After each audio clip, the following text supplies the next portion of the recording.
Hi, everyone. Welcome to our third webinar in our How to Connect series. This one is on sensationalism and fake news. My name is Misty Wilson-Mehrtens. I am the Social Sciences Department Chair. I just want to remind you guys that we have a bunch of other webinars coming up, so check the schedule. Remember that those are going to be happening. But today I am being joined by me. My name is Allegra Hanna. I am an English teacher at TCC Connect. I'm also the department chair for English and Humanities. And as your screen shows, I'm going to learn how to speak before the end of this today. I definitely pay attention to the news, listen to a lot of podcasts, and I'm trying to quit Twitter, but we'll see how that goes. If you have questions during the broadcast, type them into the chat box. We'll be able to see those.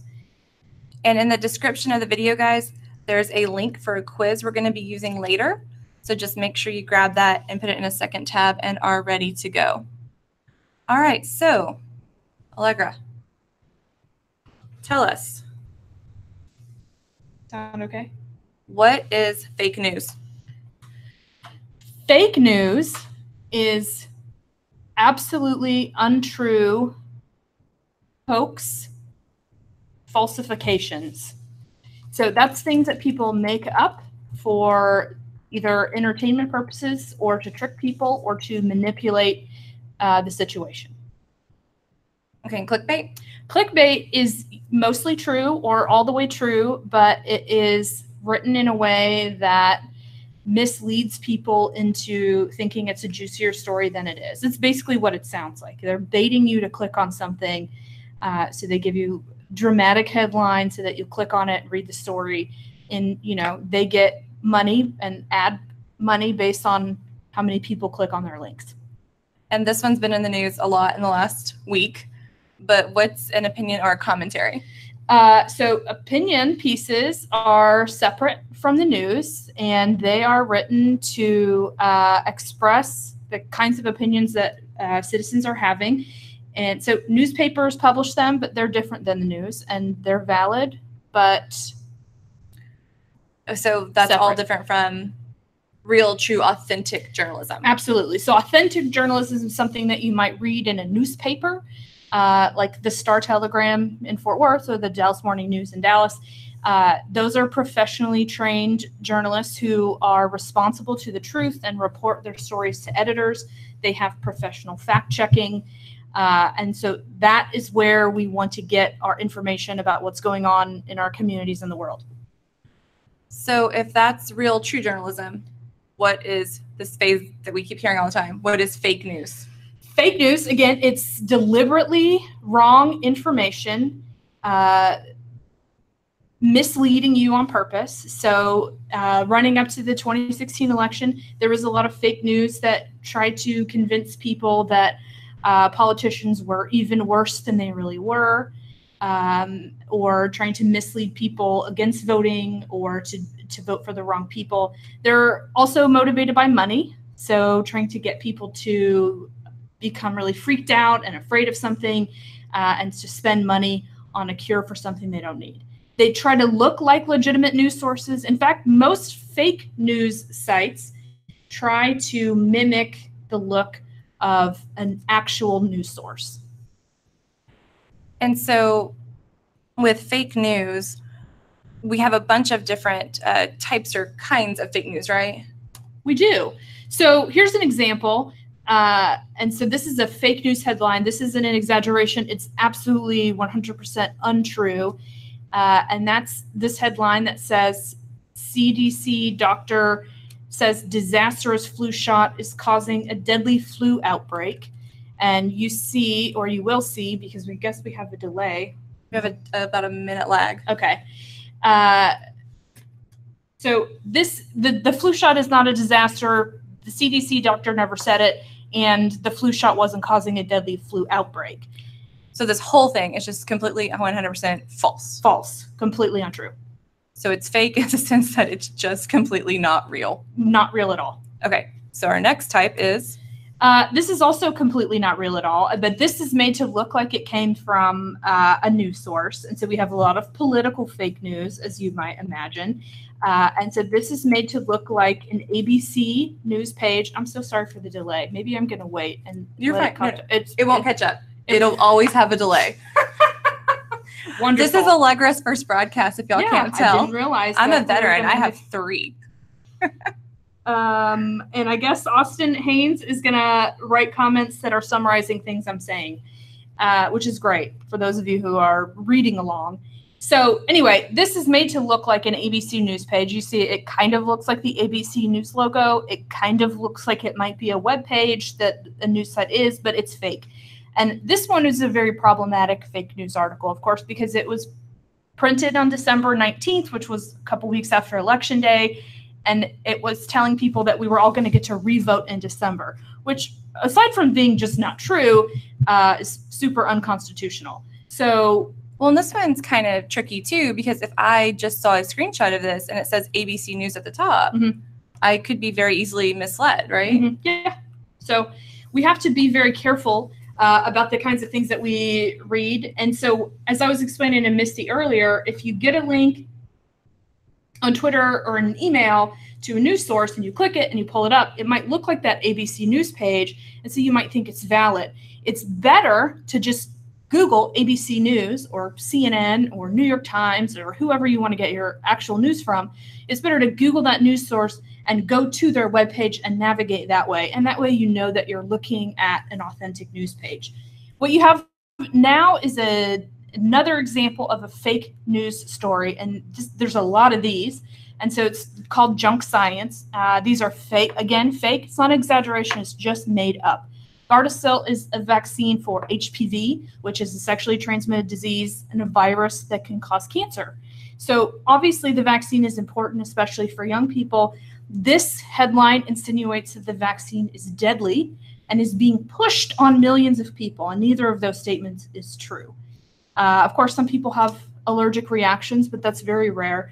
And no doctor would ever call it a deadly vaccine. No one is trying to expose it. And honestly, if you read this headline, you know, it looks like a news page. So you just said something right there that I think is really important. You said headline. Yeah. So how many people do you think are taking the time to slow down and actually read the article? Or am I just seeing this headline and I'm sharing it on Facebook? Yeah. And so that's a huge problem. And, you know, even when I have conversations with my own husband, I'll say, oh, did you hear this crazy thing? And he'll be like, no, I didn't hear that. Tell me more about it. And I'm like, I don't know any more about it. I just, you know, the headline. And so then I've just repeated it. So no, it's definitely a problem, even with people like myself. You're absolutely right. All right. So how do I avoid falling for that? How do I know what's good news?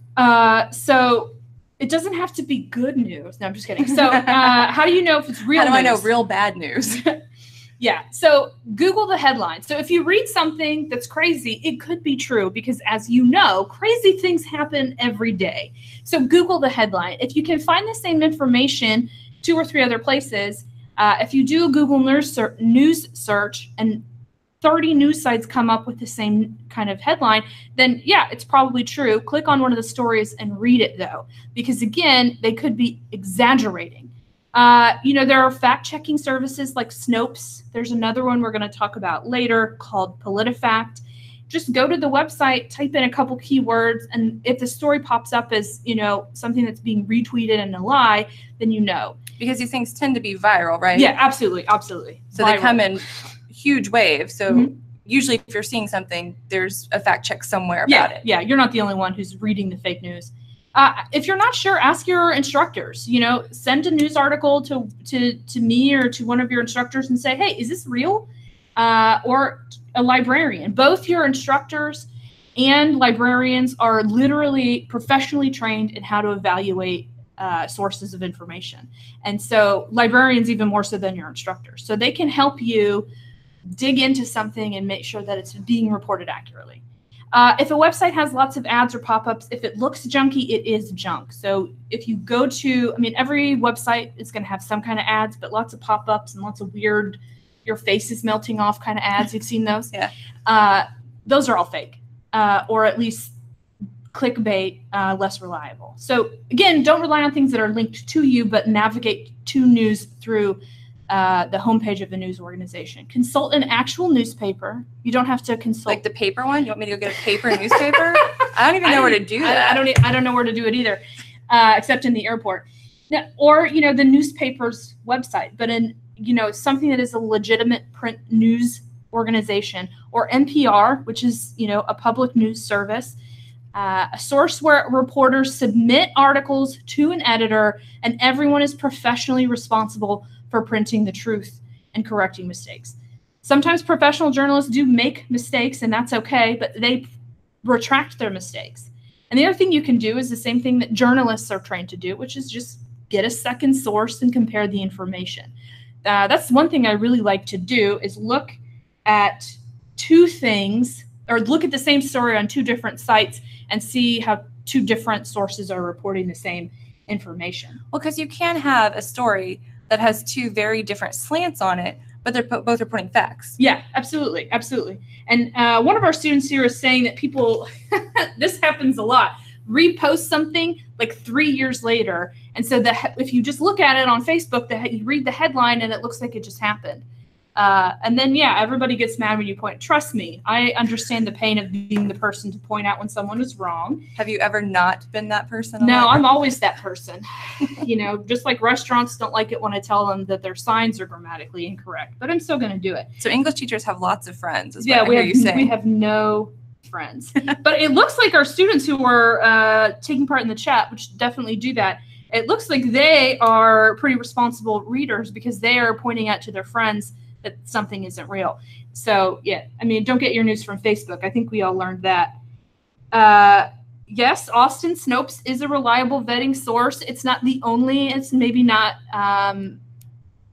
the place everybody likes to go, but they are professionally trained in vetting news. But if it's a political story, there's a link actually in the video description to Politifact. So if you want to check any political stories, they have a truthometer, and so they tell you how true something is, because there are grades of truth, right?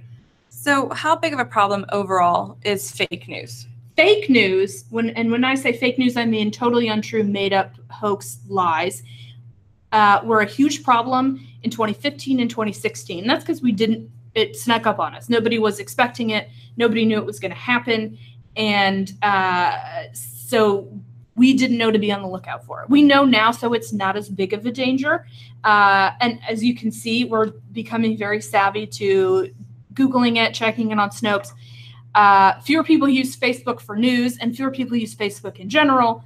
And because now there are trickier, more insidious ways to mislead people. So that's not the biggest danger anymore. So it's not that we don't have a problem now, it's that the problem has shifted. The problem has shifted to half-truth and misrepresentation of information. So one example is things that you read on Twitter. So we have lots of Twitter detectives, and I'm sure that you guys are going to chime in the comments in just a minute if you're a Twitter detective. Like I said, I'm trying to quit Twitter, but I'm unsuccessful. I have 3 Twitter accounts. I use all of them every day. So we have Twitter detectives. And so this is a very recent, very tragic, very awful news story that happened in Dallas. So local. It's a local story. This young man was tragically killed by a person whom he did not know. But Twitter detectives, very quick on the scene, found this picture and retweeted it thousands upon thousands of times, insinuating that these two people did know each other. And it's fake. This is not the person that people are saying that it is. And I've circled in green here that you can see retweeted just this particular tweet, retweeted over 7,000 times, liked over 8,000 times, with almost 200 comments. So it says, I need to know if it's true, but it's repeated 7,000 times. And as you can see, there's another one behind it. So this is a theory that proliferated on Twitter over the weekend, and it wasn't true. And if you Google it, and in fact, in the links for the video, I've posted a link to the Dallas Morning News story, just so you can confirm that this is not true, that those two people did not know each other. Because we shouldn't take your word for it. We should go find a second source. You should go find a second source. You should go find a legitimate news source, and you can verify that this is a hoax. So fake news was a problem, but now we have fake detective work. Now, okay, Austin has a question here, and I want to take a time out and read it. Yeah. But what if I like what I read? Can't I just believe it and there not be anything bad that comes from that? We're going to talk about that a little bit later. I'm happy that you like what you read, but if what you're reading isn't true, or if what you're reading doesn't challenge your beliefs, then you're not doing any critical thinking, and it's going to make you stupider and everybody around you as a result. So I like to read stories that confirm my own beliefs and my own political leanings too. It's just problematic to not challenge your own thinking. And you don't have to be persuaded, but you do have to make sure that you have the information. And you guys are absolutely right. Fake news is harmful to the people that it's about. And the girl in this picture, who is not the perpetrator of the crime but was misidentified as such, is probably having a very bad week. And as another one of our students said, everybody wants to be relevant, so they cook something up. And that is a great point that one of our students just made. People are retweeting this because they want to be relevant. They want to be part of the story. They want to get, they want to be in it. Just like when you were in high school, everybody wanted to have the tea, have the gossip. So I know I said you speak this language I don't even understand. I know. I used, it's from when I taught high school. So next question, Misty. So we've got Twitter. The other website, I guess we're going to call that's been really challenging is YouTube. And I say that knowing that we are broadcasting right now on YouTube. YouTube is home to great information. Like this. And you know what? This is a college sanctioned and being broadcast by two people professionally trained in the field. And we are citing our sources, so you can trust the information we're providing to you. But this is the YouTube page of someone who believes the earth is flat. And as you can see, I circled for you in green, these videos have thousands, tens of thousands of views. And now, obviously, some people are viewing them to make fun of them. But this false information is being spread like wildfire. How gravity works on flat Earth, how sunsets work on flat Earth, how seasons work on flat Earth, how Neil deGrasse Tyson is a liar and an idiot. Of course, he's a world-renowned astrophysicist, and the person who made this page thinks the Earth is flat. So we have to be very careful, because you might see a YouTube channel that has thousands of subscribers and think thousands of people can't be wrong, but supporters isn't equal to validity in any way. Some of the stupidest people on earth have the most Twitter followers, and you all know who I am talking about. So this is easy because the earth is not flat. We all know that. This is the easy one. Mm-hmm. But it can get a little more challenging than this, right? Especially when there's a lot of nuance or detail, or you're learning about a subject you don't really know about. It's easy to say the earth's not flat and to say that's not true. But there are, gray shades of gray, absolutely. So how do you combat conspiracy theories, retweeters, YouTube, I don't want to call them idiots, people who, have these crazy videos that aren't true, people who are posting and reposting things that aren't accurate? So what do you do about them? Well, the first thing you do is you look for the same information on a legit news site. Anything that's big, if we have uncovered the conspiracy, the worldwide conspiracy of the shape of the earth, that's going to be in the news. And even if we have good Twitter detectives who find things out before they hit the news, which happens sometimes. Especially in like war-torn countries. Yeah, in war-torn countries, if there are people live on the scene downtown when a protest is happening, those people are going to have the information before the news outlets do. But the news outlets are going to verify information for us and then publish it. So wait for something to be published by a legit source. Listen to the expert, right? YouTubers don't have more credibility than nationally known scientists, professors, or published researchers. So if you have to choose between the guy on YouTube who has the cool graphics and the people who teach at MIT and Stanford, it shouldn't be a tough decision. Or right? TCC. Or TCC. Just as good. Again, ask your instructors, librarians, or other experts in the field. Sometimes it can be very tricky, and sometimes it takes me 5 or 10 minutes to sort out whether something's accurate or not. So it's not on you if it's hard to figure out. Definitely ask for help, but look it up somewhere else. Twitter has this echo effect problem that you're probably all familiar with, that things become viral, right? And they snowball. And so then it actually becomes hard to find real information once the lies take off. Real news agencies will have the blue check mark. So the blue check mark doesn't always mean this person is the best, but if it's a news agency with a blue check mark, that's something that's reliable, and that's specific to Twitter, of course. My biggest piece of advice to you, though, is not to read the comments. Like if I'm reading a news story? On anything, literally anywhere. Okay. Why? Because that's where the crazy people live, is the comments. Not our comments here. These are good comments, but YouTube video comments, Twitter comments. I mean, the comments are where conspiracy theories kind of get started. So by avoiding the comments, you just don't get dragged down to that level, basically. Right. And comments are trolls. Comments are bots. You can get into a conversation and then realize 20 minutes later that the person you're fighting with on Twitter isn't even a human being. It's, it's a bot designed to spread misinformation. Well, and then the other thing is, like, how many minds are you going to change on a YouTube comment page? You're not really going to persuade people to your point of view. Exactly. Yeah. I mean, that's not where effective conversation's happening. That's a great point. Carmen just said, Google's my best friend because if TMZ is not reporting on it, it isn't true. TMZ verifies their sources. TMZ's, they're not reporting on the most important news of the day most of the time. But they are accurate in their reporting. I mean, they are double checking their sources and they're getting things on tape. So don't be ashamed of watching TMZ. Sometimes I might watch it. I'm not going to tell you. All right. So what exactly is clickbait? Because that's a term I hear a lot. It is a term you hear a lot, and it's everywhere. And, even credible news sources can be guilty of being a little clickbaity, because clickbait isn't a lie. Clickbait is kind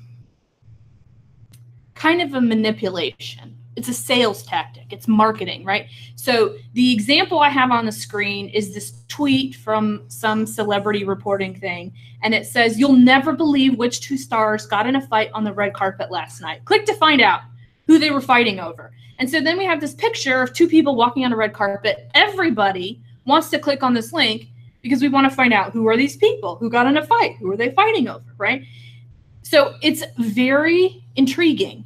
And so if I click on that, though, somebody gets money somewhere. Somebody gets money. And it's not you or me. Somebody else gets money for all of the clicks. So, there's no harm in you clicking it to find out, but you might get stuck going down a rabbit hole. The other problem is, because they are trying to sensationalize the information, they can end up being very misleading. And again, if a person just reads the sensationalized, clickbaity, over dramatic headlines, they're not going to get accurate information, and so they're going to walk away from the situation with an inaccurate understanding of what's going on. So Tara's right. Clickbait's an exaggeration of something totally unrelated. I think Austin's giving us examples of clickbait. Yeah, Austin is giving us examples of clickbait. Marianne from Gilligan's Island is unbelievably beautiful, even at the age of 80. Click here to see photos of her now. Stan Lee is giving away the end of the 4th Avengers movie. Click here now. So here's an example on your screen, though, of, and I have an example of both sides because this isn't a politically motivated. So you can just tell by the language and by who's posting it that this information is clickbait. So one of these pieces is an opinion piece. Here's why I will never call Donald Trump. I think the end of that is my president. But, who posted it's for progressives. We've got inflammatory language like attack and tyrant. And so it's inflammatory. It's very overdramatic. And the same with the other one. I couldn't even find out what military action this tweet was even in reference to. So obviously it wasn't devastating. It wasn't sabotage. It wasn't as drastic as it's being made out to be. So these are two examples of clickbait. So these are things that happened or were reported or relevant to something, but clicking on them, God, you guys have the most amazing comments right now. Now you're going to get into an Avengers conversation. So anyway, Misty had a point about the pictures also. So one of the ways that you would know that this is not necessarily a legitimate news source, or at least cause you to second guess it, is their use of images. If it's ABC News, Fox News, MSNBC News, they're going to use professional pictures. And look at this picture of Trump.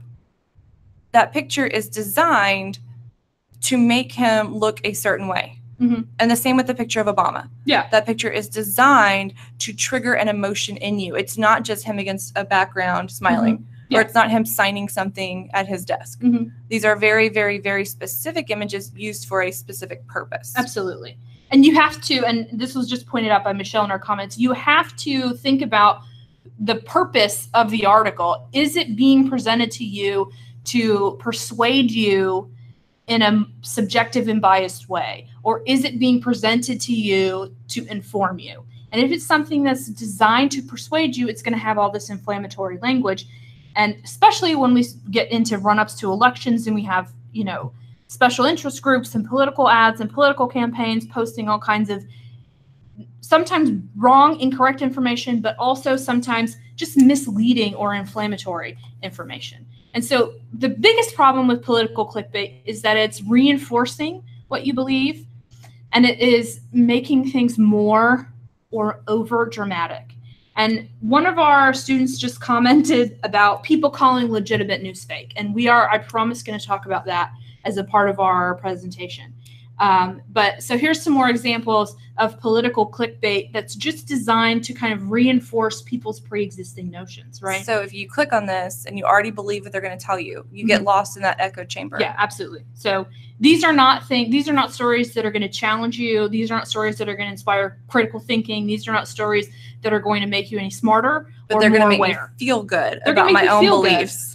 That's correct, Leah. Political ads are not 100% accurate because they're not providing you both sides of information. Thanks for listening, by the way.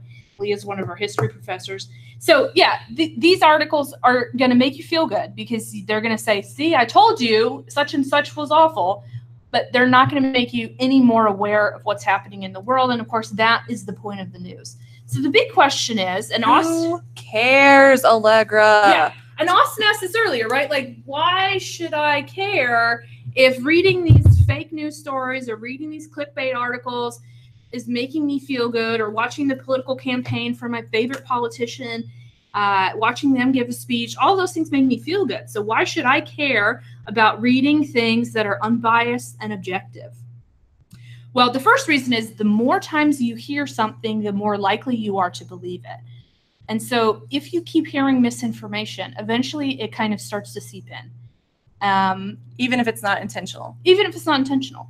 And your bias is created subconsciously. So if you see enough pictures of people curated to make them look bad, you start to think of them as being angry or being sad. If you see enough political campaigns, advertising, you start to develop a bias subconsciously. The news and the information you take in influences who you vote for. You should all be voting if you can. What you buy, where you live, who you associate with, what you major in, who becomes a public official, who's writing legislation, who hires and fires the district attorney and police in your town. All of those decisions are made by voters or impacted by voters, and we are impacted by the information that we take in. So in little ways, it adds up to a very big impact. Creating an echo chamber means that you are reinforcing things, but you are not thinking critically. And I don't know how many of you have seen the movie Idiocracy, but I promise you it's funny, but it's horrifying. And if you want to devolve from democracy into idiocracy, the number one way to do it is to stop paying attention and to stop thinking about the things you see and hear. So we've gone over a lot of the places that I shouldn't get my news from and how I should think critically about it. But where can I go to get good news? Or not good news, but valid news. So the library is where you can get valid information. Now, of course, the library is not always where you're going to get the most recent information, but it's where you get valid information and can do fact checking. Your textbooks, for the most part, are accurate. University websites and things presented by universities and colleges like this. And news sites, verified news sites, are where you get accurate news. And when I say verified, I mean related to journalistic principles. And even if you don't want to read the print edition, we're talking about news organizations that have a print edition. So the Washington Post, yeah. the New York Times. Yes. Those are the big. Wall Street Journal, sure. Those are the big ones. Yeah. All right, so show us an example of where I can go that's convenient, because we're all at TCC, right? We are all associated with TCC, or we've somehow stumbled across this wonderful presentation randomly. So you can look up information in the TCC library, and you can also ask a TCC librarian for help making sure that a news piece that you are reading is accurate. And so you can access librarians by phone, you can access librarians by email, you can access librarians on the 5 other campuses at TCC, and you can consult. Again, they are information professionals, and they can help you discern whether a piece of information is accurate. And every college will have this. Every college, every university has resources and librarians ready to help you understand and interpret the information that's in front of you. And they're very excited when you actually go into the library. They are just literally sitting there waiting for you to do it. My sister's a university librarian. So let's say I'm working on a paper or I'm writing an opinion piece and I found this source and I'm just really iffy and I don't know if it's a good source or not. What do I do? So if you want to try and evaluate it, so there's something called a crap test, believe it or not. So just remember, you're trying to decide whether it's crap or not. This is why English teachers have no friends, by the way. Yeah, I know. So first question, is it current? And again, as some of our students have pointed out, news stories from 5 years ago being reposted as though they just happened recently can be a problem. Our president's political statements from the 90s are not relevant to today. But if I'm writing about a historical figure, it may not matter as much. Right. The life and times of Andrew Jackson haven't changed since his death, I imagine. Well, we would disagree with that, but the facts of his life haven't changed. The facts of his life, yes, unless there's a ghost situation. You have to ask if the information is relevant or if it's off topic and what the audience is. So again, is it written for a public audience? Is it written for professional scholars? Is it appropriate for what I'm writing about? And it depends on what you're researching for. Authoritative is a question about who published the information. And again, I know that we all have our own opinions about which news channel is fair and not biased. But I'm not really talking about TV cable news, because cable news is kind of the opinion page of the TV news world. But if we're talking about print publications, authoritative news publications have print copies. Is someone being funny in the comments? Austin. Okay. So if I'm looking for an article again about a history thing, I should go to a peer-reviewed website. Yes. But if I'm maybe looking for a poli-sci piece where I need something that's happening right now, I could go to a newspaper. And those are both acceptable authoritative sources. Absolutely. They're just different. They're different. Okay. And again, who's the organization? So Entertainment Weekly has a print publication, and so they are subject to journalistic standards, but what they're writing about is probably not politically related. You have to ask if it's accurate. So you have to do some of your own fact checking. Can you find the same or similar information in another place? And what's its purpose? And that's something else our students pointed out earlier. If this is clear, if this is clearly biased, if this is clearly written to persuade, if this is a piece of advertising, if it's been a paid placement, then it's less accurate than if it's printed in order to inform the public, which is the purpose of all news. All good news, anyway. All right, so this brings us to the point that you were saying earlier is probably one of the most critical, which is when we call real news fake news. That is what I would say the biggest problem we have now relating to fake news. Fake news itself was a huge problem 2 years ago.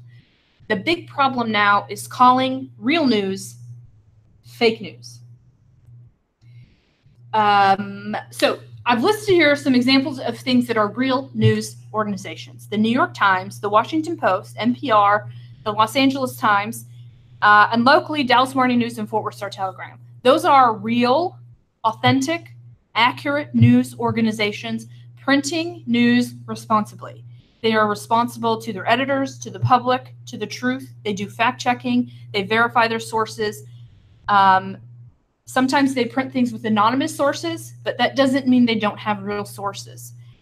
So calling real news fake news and discrediting the manner that we get our information as citizens is the biggest problem we have leading up to the 2018 election, in my personal opinion. So just because I don't like it doesn't make it fake. That is correct. Okay. There is something in the newspaper today that I don't like. I don't know what it is, but it's in there. But that doesn't mean that it's not true. But now, these are not organizations that can't sometimes make a mistake. So if they did make a mistake, what would they do that still gives them legitimacy? So they would print a retraction, which means they would follow it the next day by saying, you know, it can be something as minor as a spelling error, or it can be something as major as the wrong person, the wrong date, the wrong facts and information. And so they would print a retraction. And if they printed an error on the front page, they'd print a retraction on the front page. And so they would say, we made a mistake. So it's of equal weight to the story. That's correct. Okay. And they are responsible to the truth. Fake news sites, clickbait sites, people who retweet things on Twitter, those people are not responsible for telling the truth. They have no accountability in any way. And so while I know that it's more exciting, juicier to get news in other places, we can't be sure that their information is as accurate. All right, so that leads us to our interactive part, right? Yes. So you gotta make sure that you can differentiate between the three kinds of claims that you might raise. So in a minute, we're going to ask you guys to test your skills, but these are the tools you're going to need to do that. So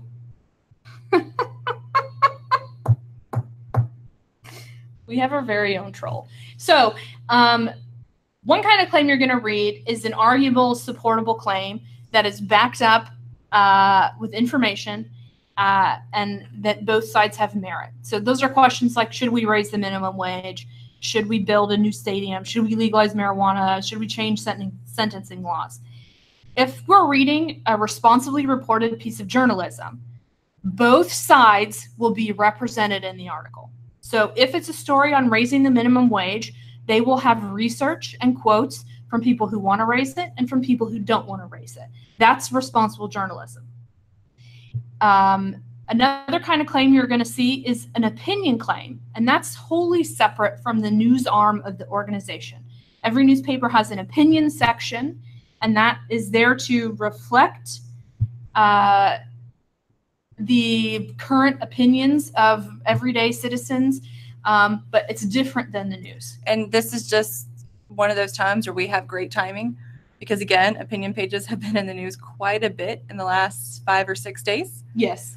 So we should acknowledge that when we say that they're wholly separate, they mean wholly separate, right? Yes. So what happens at the news desk has no bearing on what happens at the opinion page. They are literally two different desks and two different operations. They're just printed and put together in the same newspaper. Both are valid for different reasons. So opinions are things that you are absolutely allowed to believe. We all have opinions on all of these topics, but you can't support them with facts and research, or they are overly biased and subjective. So a sentence like, murderers deserve the death penalty, is a valid opinion for a person to have, but it's not something that you could argue. So I'm going to ask you guys in the comment section to step away from the keyboard for a moment, because take a deep breath. This is about political literacy. It is not about politics. This is about learning how to read a source. We're getting there, which we know you have opinions and you're passionate, and we love that. But that's not exactly what we're doing today. Oh, my. Mm-hmm. All right, so last kind of claim. I'm just reading. Okay. So we have arguable, supportable claims. And again, in journalism, you're going to get both sides of the issue. Assertions, opinions, those are things that you're going to hear on opinion page. Those are things you're going to read in less responsibly reported stories. And then you just have things that are either right or wrong. So I'm here to tell you the Earth is round. If a newspaper is That's the takeaway from today. If the newspaper is going to report on the shape of the Earth, we do not need both sides of that issue because one of them is wrong. There are things that are absolutely true and absolutely not true. And one of those things is that the Earth is round. I tried to find something that would be less contentious. So the Earth's round. If you don't agree, I apologize. You are allowed to disagree all day. You can go home and disagree. You can talk about me and how dumb I am for thinking the Earth is round, but it doesn't make what I'm saying less true. And it doesn't make newspapers reporting it less accurate. All right. So do you think they're ready to try this? Yes. Okay. So open that second tab. Paste the link in that we gave you in the description box if you need it again. It's the Pew Research link. So you guys are going to be given a series of statements, and then you're going to be asked to evaluate them. How many statements are there? There's like 15, I think. There are 10 statements, and you're just going to say this is a fact, this is an opinion.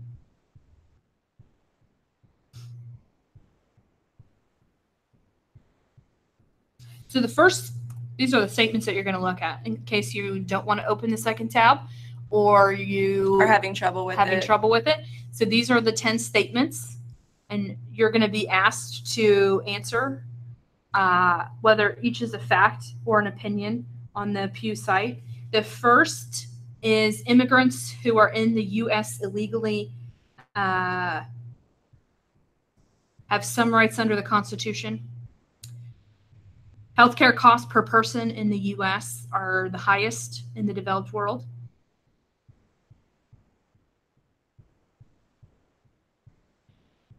Thank you, Leah. The government is almost always wasteful and inefficient. Again, we're deciding whether we think that's a factual statement or opinion statement. Increasing the federal minimum wage to $15 an hour is essential for the health of the U.S. economy. ISIS lost a significant portion of its territory in Iraq and Syria in 2017. Abortion should be legal in most cases. President Barack Obama was born in the United States. Democracy is the greatest form of government. Spending on Social Security, Medicare, and Medicaid make up the largest portion of the U.S. federal budget. Immigrants who are in the U.S. illegally are a very big problem for the country today.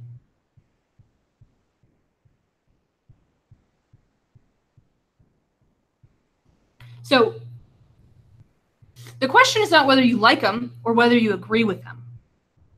The question is whether they're opinions or facts.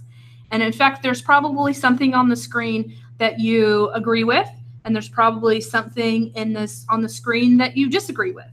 And that doesn't change the fact that it's either true, not true, or an opinion. So to read critically, we have to set aside our biases. Yes. And just try to determine that is correct. What this is. That's correct. So healthcare costs per person in the U.S. are highest in the developed world. That's a factual statement. The most interesting part of what you're going to see in these results is that I don't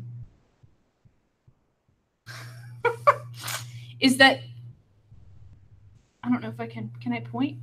I don't think we can point. You can't point. Okay. So what you're going to see when you see the results is that 76% of the people got it right.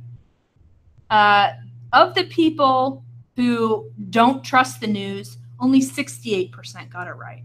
And that's going to be true for most of these. And what that tells you is that people who don't trust national news organizations are less informed and less able to discern fact from opinion. So people who don't trust national news statistically are less informed, less aware of what's going on, and less able to think critically. So again, of the people who answered this question about President Barack Obama, he's born in the United States. Is that a factual statement or an opinion statement? 77% of people who answered this survey said, got it correct. It's a factual statement. It's true. But only 62% of people who don't trust the news got it right, which means they're statistically less likely to understand know and be able to interpret what they read and see. So this is a skill. The more you do it, the better you get at it. That is absolutely true. And you see this trend continue.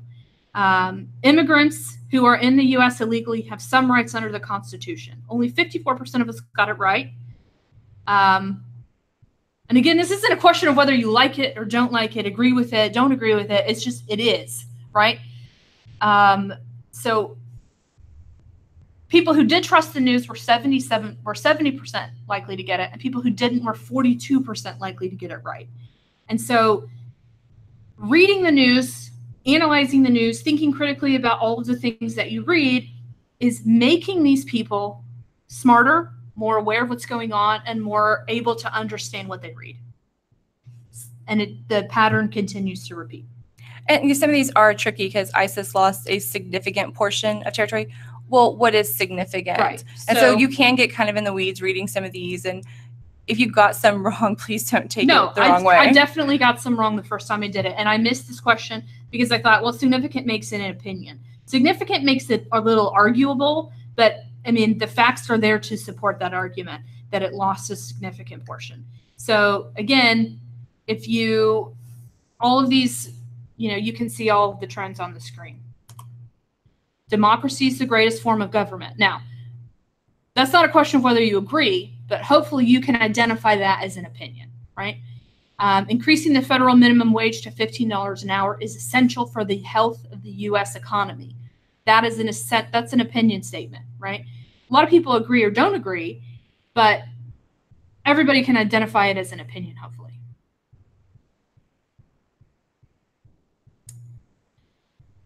So I'm just showing you the right answers as we go through them. Immigrants who are in the U.S. illegally are a very big problem for the country today. It's an opinion statement. So anytime you see something like should, very big, those are all going to be clues to you that that is an expressed opinion because facts can't be shoulds. Right. Facts can't be very bigs, right? And really the word is very big problem. Well, what do you mean? Right? So that's something that's too subjective to be a factual statement or even a supportable argument. Leah's pointing out to us that politicians are inherently biased, and of course they are. So thank you for reminding us of that, Leah.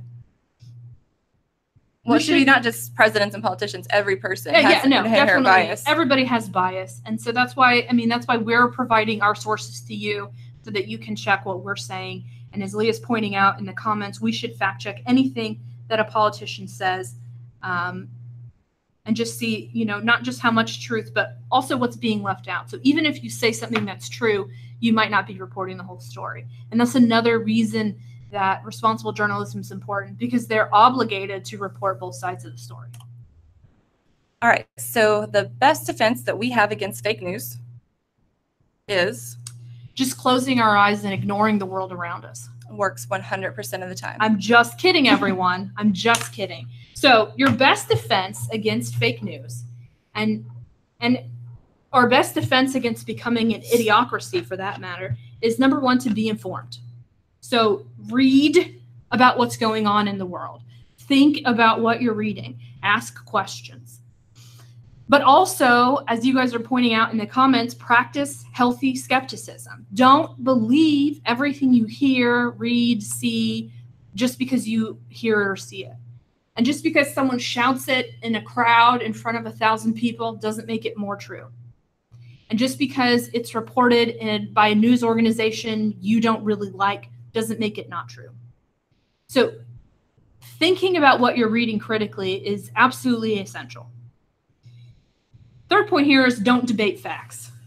If something is true or not true, regardless of how much you like it or want it to be true, don't debate the facts. So we can debate the outcome of facts. We can debate how we feel about the facts. We can debate what the facts have to do with the issue at hand, but we cannot debate the facts because they just are.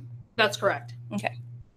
And so somebody just brought up in the comments, Alex Jones, who's been banned from Facebook and Twitter, so no one's really listening to him anymore. But for example, right, he reported that actual things that happened didn't happen, right? School shootings, that were on the news that absolutely happened, he said those were hoaxes. Those didn't happen. And that's, that's harmful if we are not healthily skeptical of what he's saying. If we don't look it up somewhere else, if we don't verify it with, sources that have to be accurate. I think your next point on here is incredibly critical. Which one? Listen to both sides. But, and this is what some people were talking about in the comments. We don't want to listen to both sides. We don't want to hear what people who disagree with us want to say. But that is the only way that you get any smarter, is if you get new information, if you ask questions. Absolutely, if you're on Twitter, you're going to follow all the people who you want to vote for, but you should follow the people you're not going to vote for too. Number one, you should be aware of what they're saying and doing and thinking, but also they might have the things that make you think. Listening does not mean that you have to agree with them, right? Listening means that you think about what they're saying. You can say, I disagree. You can say, I'm going to look it up. You can say, I'm going to verify it for myself. As Leah's pointing out to us, especially if they're politicians, we have to fact check them because they have agendas that they are pushing. And then the last thing that you can do is just become a constant reader. Yes, read the news. And, if the Washington Post is challenging to read, it's challenging for lots of people to read. It's challenging for me to read sometimes, right? Then read the Fort Worth Star-Telegram. Find a news source that is easy for you to access, that you can check, and read it.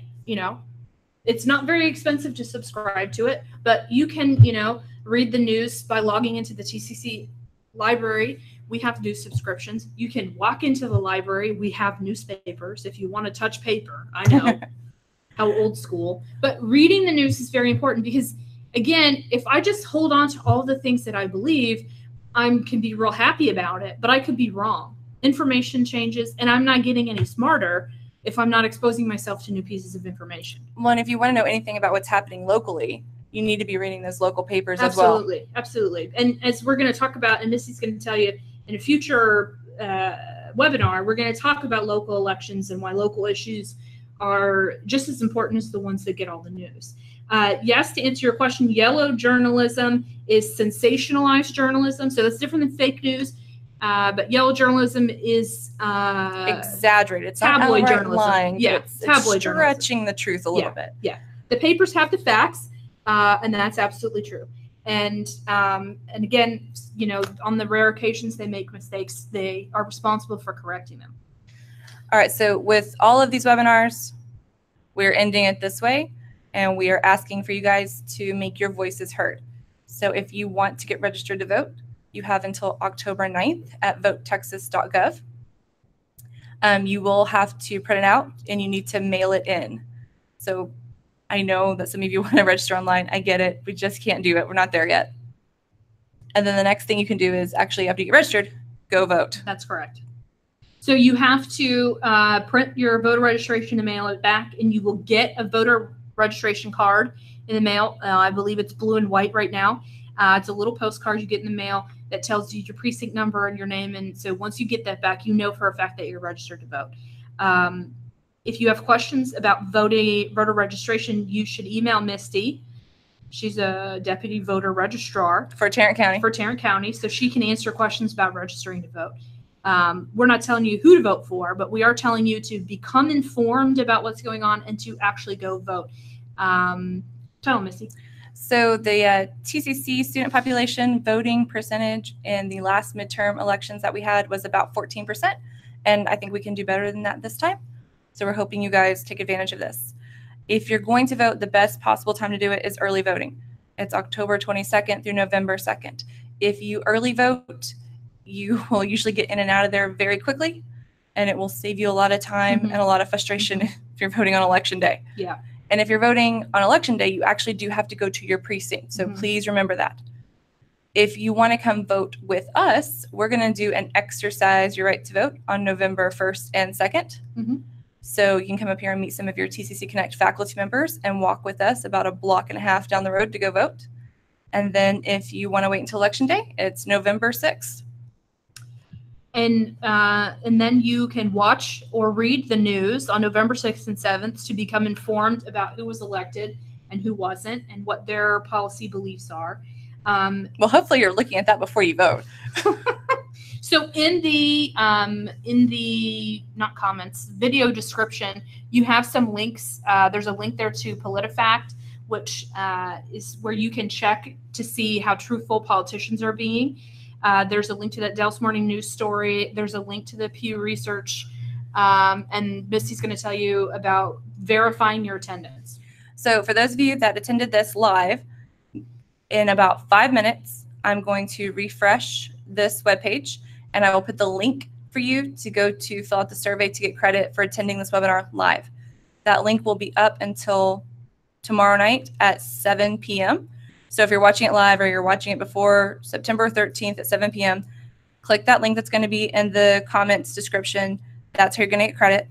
If you are watching this after September 13th at 7 p.m., ask your professor how you're going to get credit for attending.